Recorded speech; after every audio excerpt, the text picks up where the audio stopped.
ආයුබෝවන් වෙලා කොලෙත් එක්ක එකතු වෙලා ඉන්නේ. අද අපි කතා කරනවා සිංහ ලග්නය පිළිබඳව. සමස්ත සිංහ ලග්නයේ තොරතුරු. ඔහුගේ හැසිරීම ග්‍රහ හැසිරීම කොයි වගේ චරිත ලක්ෂණද මෙන්න මේ වගේ ස්වභාවයන් පිළිබඳව. ලියෝ ඇසිඩන්ට් සිංහ ලග්නය. ඇත්තටම මෙහි පැහැදිලි විස්තරයක් සිංහ ලග්නය ගත්තොත් එහෙම ඔවුන්ගේ ගති ලක්ෂණ සිංහ ඒ නමේම තියෙනවා යම් තේජස් බවක්. මෙන්න මේ තේජස් බව ඔහුගේ අභ්‍යන්තර ක්‍රියාකාරකම් වලත් යෙදලා තියෙනවා කියන්න පුළුවන්. ඒ කියන්නේ නායකත්වයේ ගුණ සිංහ ලග්න හිමියෙක් තුල තිබෙනවා. නායකත්වයේ ගුණ කියන්නේ නායකත්වයට පත්වීමේ හැකියාව, නායකත්වයේ ප්‍රගුණ කර ගැනීමේ හැකියාව සිංහ ලග්න හිමියෙක් තුල තිබෙනවා.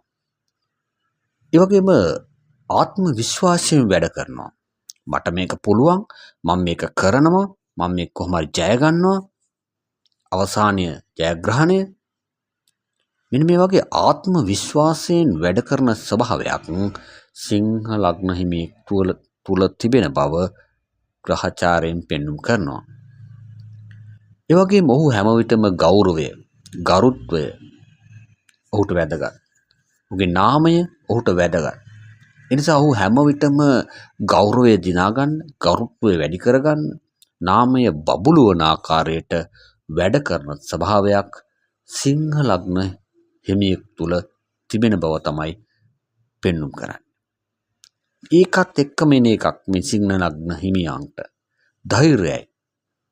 තීරණාත්මක තීන්දුව తీරන ගන්න ඔහු හොඳ දක්ෂයෙක්. ධෛර්යය කියනකොට වැටෙන්නේ නැහැ. මම මේක කරනවා, මට මේක පුළුවන්.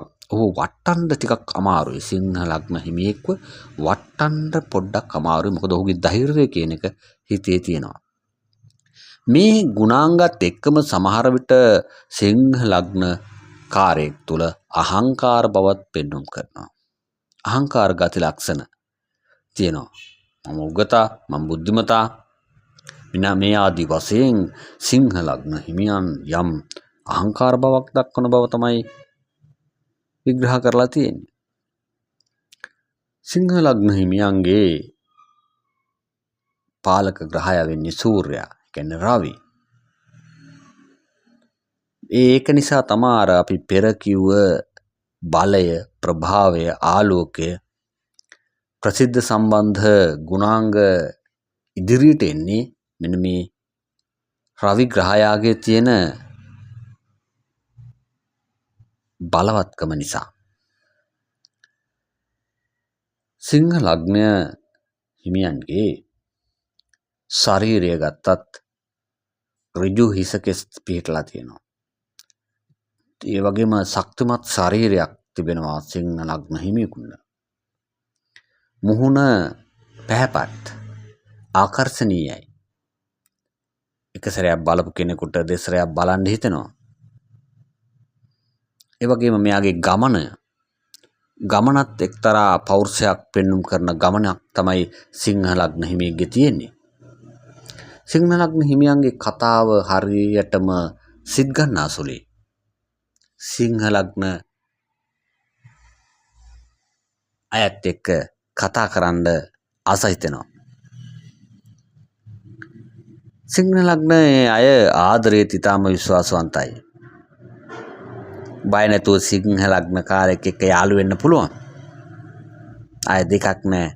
ආදරය අවසන් කරනවා විවාහයෙන්. තමන්ට ගරු කරන සහකාරියට ඉතාමත්ම ලෙන්ගතුයි, කැමති, ආදරයේදී එතෙන්දී යම් අධිපතිභාවයක් පෙන්වුම් කරනවා. අපි කියවනේ මෙයා ටිකක් ආඩම්බරකාරයෙක් කියලා. ඒ වගේම තමයි ආදරය කරත්, ආදරය කැපවීමෙන් කරත්, විශ්වාසවන්තව කරත් යම් අධිපතිභාවයක්, ප්‍රධානත්වයක් ගන්න ආකාරයක් පෙන්වුම් කරනවා. ඔහුට සත්‍ය කියන එක ඉතාමත්ම වැදගත්.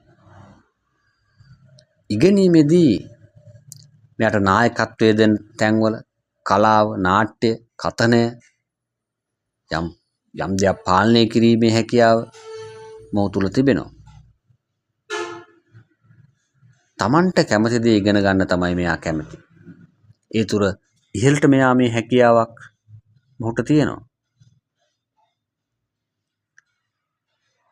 රැකියාවක් කරොත් එහෙම මැනේජර්කමක් රාජ්‍ය සේවයේ ඉහළ තනතුරක් වගේ හොබවන්න හරිම කැමතියි.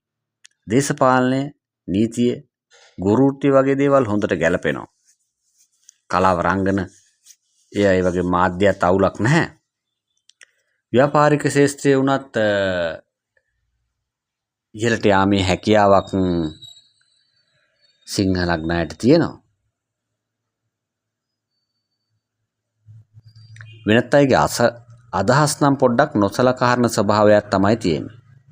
ඉක්මන් තීරණ ගන්නවා. අහංකාර ගති ස්වභාවය තියෙනවා. දෙන්න තියෙන අවවාදය තමයි ඔබ සිංහ ලග්න හිමියෙක් නම් නායකත්වය නම්‍යතාවයෙන් පාවිච්චි කරන්න. ඉවසීම ටිකක් ප්‍රගුණ කරන්න වෙනවා. ඒ වගේම දානමාන ආදී කටයුතු කරන්න පුරුදු වෙන්න, සිල් රකින්න. සිල් රැකීම ඔබට ඉතාමත්ම හොඳයි. පංචශීල ආදී ප්‍රතිපත්ති ප්‍රගුණ කරන්න. ඒ තුල පිහිටලා කටයුතු කරොත් ඔබ කොයිතරම් ඉහළට ගියත් කොයිතරම් නායකත්වයක් ලැබුවත් පංචශීලී ආදී ප්‍රතිපත්ති තුල ඒ වගේම බණ භාවනා ආදී කටයුතු කිරීම තුල ඔබට පුළුවන් ජීවිතේ යථාර්ථ අවබෝධය ලබාගෙනම ගමන අවසන් කරන්නට. ඔබ සිංහෙක් වගේ හිතලා සිංහෙක් වගේ කටයුතු කරලා සිංහෙක් වගේම මිය යන්න පුළුවන්කම තියෙන්නේ. අපි අර කිව්ව පංචශීල ආදී ප්‍රතිපත්ති පුරලා දානමාන ආදී කටයුතු කරලා බණ භාවනා ආදී කටයුතු කරලා ජීවිතය හඩ ගස්වා ගත්තොත්. එහෙනම් සිංහ ලග්න හිමියන් පිළිබඳව